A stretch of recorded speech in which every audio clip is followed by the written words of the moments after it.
राधे राधे भक्तों, आज हम कथा में श्रवण करेंगे श्री गर्ग संहिता से वृंदावन खंड का तीसरा अध्याय। श्री यमुना जी का गोलोक से अवतरण और पुनः गोलोक धाम में प्रवेश।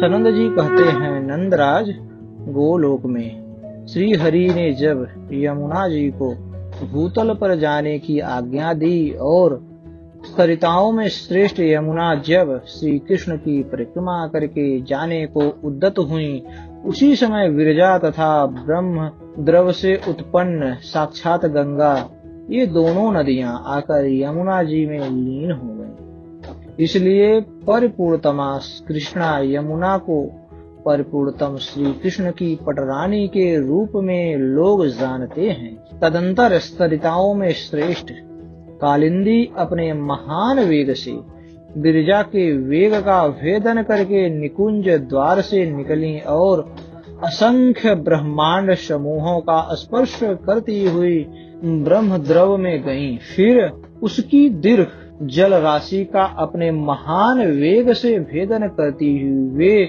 महानदी श्री वामन के बाएं चरण के अंगूठों के नख से विदीर्ण हुई ब्रह्म खंड के शिरोभाग में विद्यमान ब्रह्म द्रव युक्त विवर में श्री गंगा जी के साथ ही प्रविष्ट हुए और वहां से वे सरी द्वारा यमुना ध्रुव मंडल में स्थित भगवान अजित विष्णु के धाम वैकुंठ लोक में होती हुई ब्रह्म लोक को लांघकर जब ब्रह्म मंडल से नीचे गिरी, तब देवताओं के सैकड़ों लोकों में एक से दूसरे के क्रम से विचरती हुई आगे बढ़ी।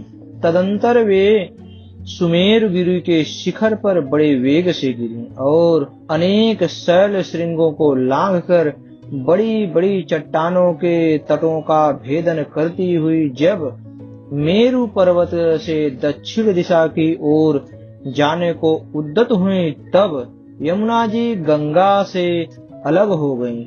महानदी गंगा तो हिमवान पर्वत पर चली गई, किंतु कृष्णा श्याम सलीला यमुना कलिंद शिखर पर जा पहुंची। वहां जाकर उस पर्वत से प्रकट होने के कारण उनका नाम कालिंदी हो गया।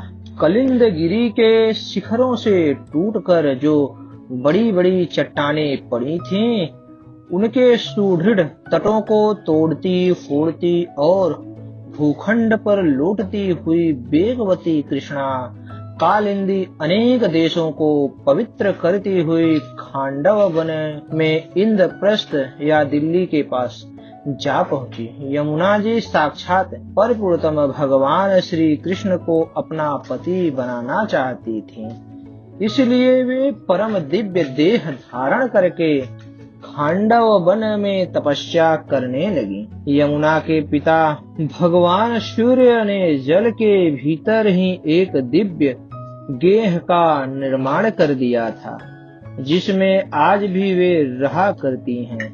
खांडव वन से वेग पूर्वक चलकर कालिंदी ब्रज मंडल में वृंदावन और मथुरा के निकट आ पहुंची।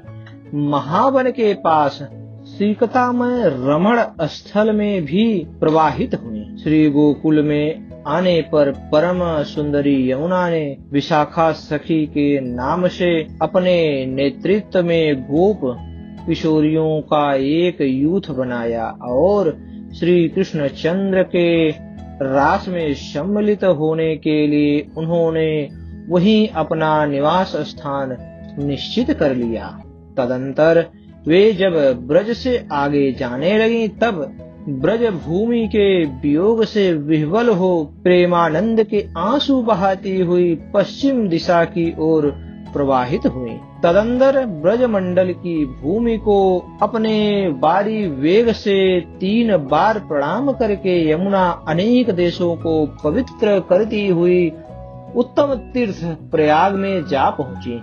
वहां गंगा जी के साथ उनका संगम हुआ और वे उन्हें साथ लेकर क्षीर सागर की ओर गईं। उस समय देवताओं ने उनके ऊपर फूलों की वर्षा की और दिग्विजय सूचक जय घोष किया। नदी शिरोमणि कलिंदी नंदिनी कृष्ण वर्णा श्री यमुना ने समुद्र तक पहुंचकर गदगद वाणी में श्री गंगा जी से कहा। यमुना ने कहा, समस्त ब्रह्मांड को पवित्र करने वाली गंगे, तुम धन्य हो। साक्षात श्री कृष्ण के चरणार बिंदों से तुम्हारा प्रादुर्भाव हुआ है, अतः तुम समस्त लोकों के लिए एकमात्र वंदनीय हो। सुबह अब मैं यहाँ से ऊपर उठकर श्री हरि के लोक में जा रही हूँ। तुम्हारी इच्छा हो तो तुम भी मेरे साथ चलो। तुम्हारे समान दिव्य तीर्थ न तो हुआ है और न आगे होगा ही। गंगा आप सर्व तीर्थमयी हैं, अतः सुमंगले गंगे मैं तुम्हें प्रणाम करती हूँ। यदि मैंने कभी कोई अनुचित बात कही हो तो उसके लिए मुझे क्षमा कर देना। गंगा बोली, कृष्णे, संपूर्ण ब्रह्मांडों को पावन बनाने वाली तो तुम हो, अतः तुम ही धन्य हो। श्री कृष्ण के वामांग से तुम्हारा प्रादुर्भाव हुआ है। तुम परमानंद स्वरूपिणी हो, साक्षात परपुरुषोत्तमा हो, समस्त लोकों के द्वारा एकमात्र वंदनीय हो। परपुरुषोत्तम परमात्मा श्री कृष्ण की भी पटरानी हो, अतः कृष्णे तुम सब प्रकार से उत्कृष्ट हो। तुम कृष्णा हो, मैं प्रणाम करती हूँ। तुम समस्त तीर्थों और देवताओं के लिए भी दुर्लभ हो। गोलोक में भी तुम्हारा दर्शन दुष्कर है।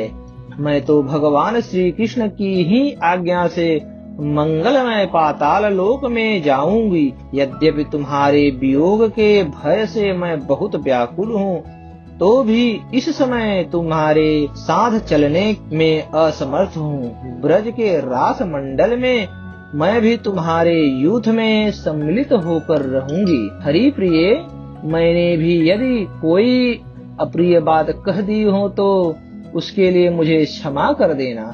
सनंद जी कहते हैं, इस प्रकार एक दूसरे को प्रणाम करके दोनों नदियां तुरंत अपने अपने गंतव्य पथ पर चली गईं। सूरधुनी गंगा जी अनेक लोगों को पवित्र करती हुई पाताल में चली गईं और वहां भोगवती वन में जाकर भोगवती गंगा के नाम से प्रसिद्ध हुई। उन्हीं का जल भगवान शंकर और शेष नाग अपने मस्तक पर धारण करते हैं। इधर कृष्णा अपने वेग से सप्त सागर मंडल का भेदन करके सातों द्वीपों के भूभाग पर लौटती हुई और भी प्रखर वेग से आगे बढ़ी। सुवर्णमयी भूमि पर पहुंचकर लोकालोक पर्वत गईं। उसके शिखरों तथा गंड शैलों, टूटी चट्टानों के तट का भेदन करके कालिंदी फुहारे की सी जलधारा के साथ उछलकर लोकालोक पर्वत के शिखर पर जा पहुंची। फिर वहां से ऊर्ध्वगमन करती हुई स्वर्गवासियों के स्वर्ग लोक तक जा पहुंची। फिर ब्रह्म लोक तक के समस्त लोकों को लांघकर श्री हरि के पद चिन्ह से लांछित श्री ब्रह्म द्रव से युक्त ब्रह्मांड विवर से होती हुई आगे बढ़ गईं। उस समय समस्त देवता प्रणाम करते हुए उनके ऊपर पुष्पों की वर्षा कर रहे थे।